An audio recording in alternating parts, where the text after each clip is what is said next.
look at what's about to cross the block in a McGuire's on-deck cam. It's a 1962 Impala SS. Yes, this is one of the 409s, part of the Bryan Frank collection. This one has 40,000 original miles. That's getting shined up. We'll see it up on the block in just a moment. Meanwhile, we've got a 62 Chevy Biscayne, which is up on the block. Another 409. All right, the Biscayne two-door sedan was the basic full-size Chevrolet. It was the cheapest, the body was the strongest, and this one is equipped with the dual quad 409 cubic inch engine, the 4-speed and the positive traction the Beach Boys sang about. Well, that's right. Let's look underneath and have a look at the underside of that dual quad 409. Of course, 4-speed transmission, X-frame, check that out, 2-piece drive shaft, yep, not a perimeter frame, coil spring rear suspension, positive traction differential, dual exhaust, correct red oxide primer. And one thing we know about this car, the VIN starts with 211, so it was born a 6-cylinder, no problem with that, but really faithfully done as a 409. I like the base wheels with the little dog dish hubcaps. Very basic look, no chrome, no stainless trim down the side.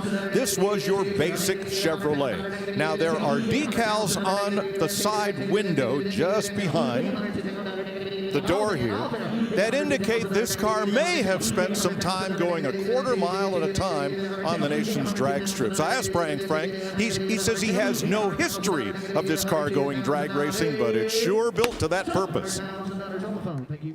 Not even $100,000, yet another 6-figure car here at Barrett-Jackson for that 1962 Biscayne with the 409. 62 Impala, this is the one we saw on deck.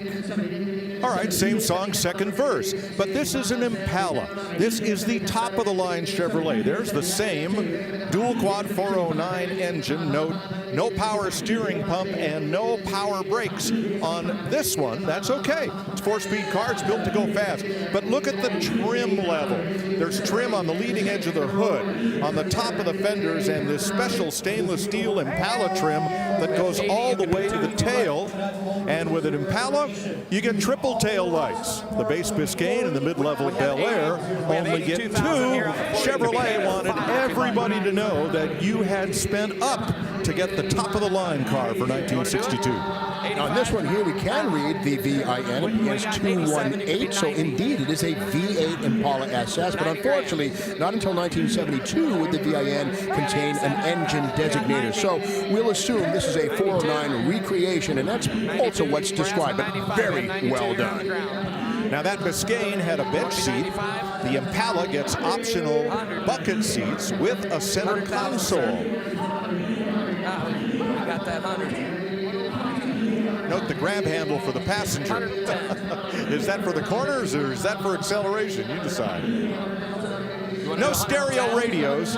You got one speaker up on the dash, and if you on the top of the dash, and if you paid extra, there is a place for an auxiliary speaker between the rear seats, so you can simulate stereo.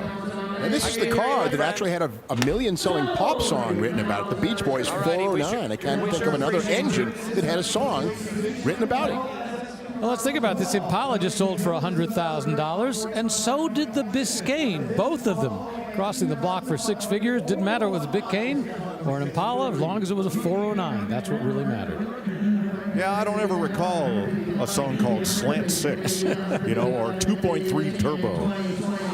All right, you say you love those 62 Chevys. We got another one, an Impala SS, yet another part of the trio of 409s. Well, indeed, you know, the devil's in the details. This one is a 218 V8 car, probably the original engine. With that said, though, there's a lot of little things. The carburetors are Carter AFBs, and there's a little number stamped in the foot over there. This one has correct 1962 date code correct AFB 409s. A pair of them, and they both have different numbers. Again, the devil is in the details, but this one is crisp and very correct.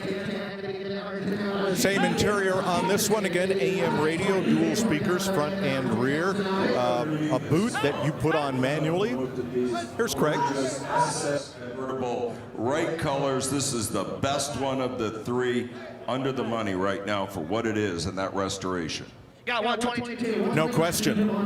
Look at that stainless trim down the side, repeated on the tail light panel in that silver that would be impossible to duplicate. If you can't find this trim in the local boneyard, it's impossible to replicate it. Beautiful though. And this is the perfect combination, right? It's a convertible, it's red, it's a 409, it's that 62, it's an excellent combination.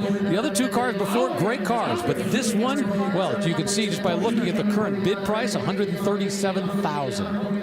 The great thing about the 409 is that unlike, well, the Ford 390 and the 406, every single one of these things had solid lifters and high compression.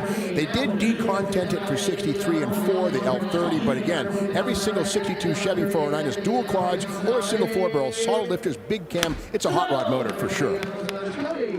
$138,000 for a 1962 Impala SS convertible with a 409 under the hood. Let's check it.